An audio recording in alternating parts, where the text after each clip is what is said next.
दिल्ली की रात हमेशा शांत नहीं होती और उस रात तो हवा ही किसी दूसरी दुनिया का राग खोल रही थी।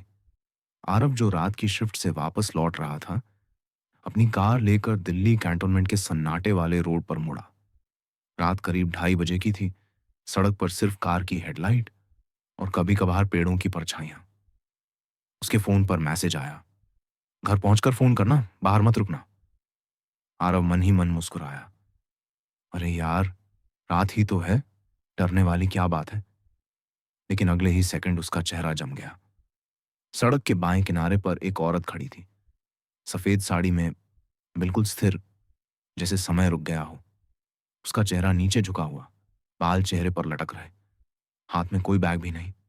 आरव ने धीमे से फुसफुसाया, ये यहां रात के 2:30 बजे क्या कर रही है। और तभी वो औरत अचानक हाथ उठाकर लिफ्ट मांगने की तरह इशारा करने लगी। आरव का दिल तेज हुआ, पर उसने एक्सेलरेटर दबा दिया। कार आगे बढ़ी, पर रियर व्यू मिरर ने आरव की आत्मा जमा दी। वो औरत अब सड़क के बीच में खड़ी थी, पीछे नहीं, जैसे वो उसके आगे आ चुकी हो। आरव घबरा गया।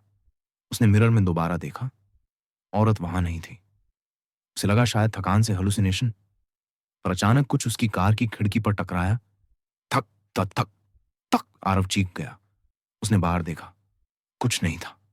खिड़की पर लंबी उंगलियों के निशान बने हुए थे, लेकिन निशान ऐसे लगे जैसे अंदर से खुरचे गए हों।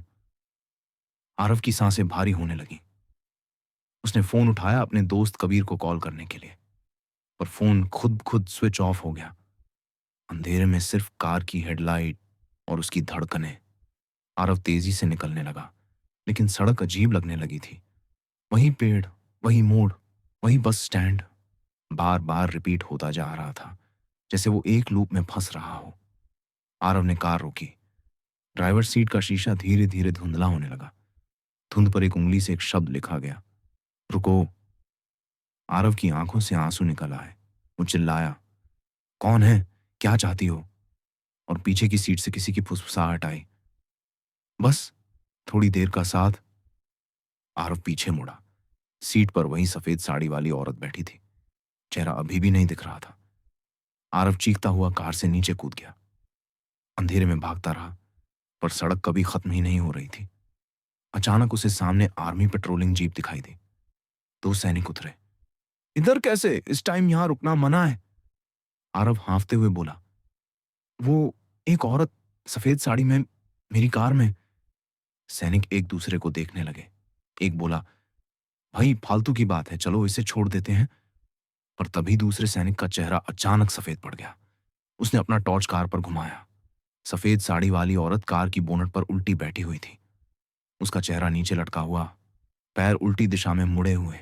पहला सैनिक चिल्लाया, भागो। वो तीनों भागने लगे। पीछे से औरत की आवाज, रुको आरव।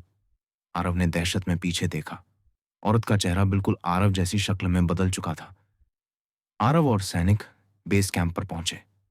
मेडिक ने आरव को पानी दिया और पूछा, तुमने उस औरत का चेहरा देखा।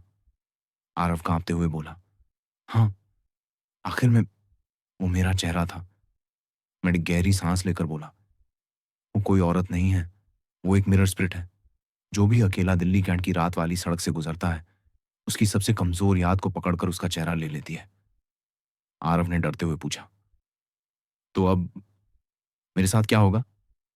मेडिक ने धीरे से कहा, अगर वो तुम्हारा चेहरा ले चुकी है, तो असली आरव बाहर नहीं, अभी भी उस सड़क पर फंसा हुआ है।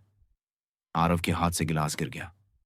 उसकी आंखें फटी रह गईं, क्योंकि बेस कैंप की कांच की खिड़की पर कोई खड़ा था, सफेद साड़ी में, और खिड़की पर उंगलियां फेरते हुए एक शब्द लिख रही थी, बदली। आरव मुड़ा, पर तब तक बहुत देर हो चुकी थी। कहानी खत्म। लेकिन दिल्ली कैंट की सफेद साड़ी वाली आज भी किसी नए चेहरे की तलाश में है।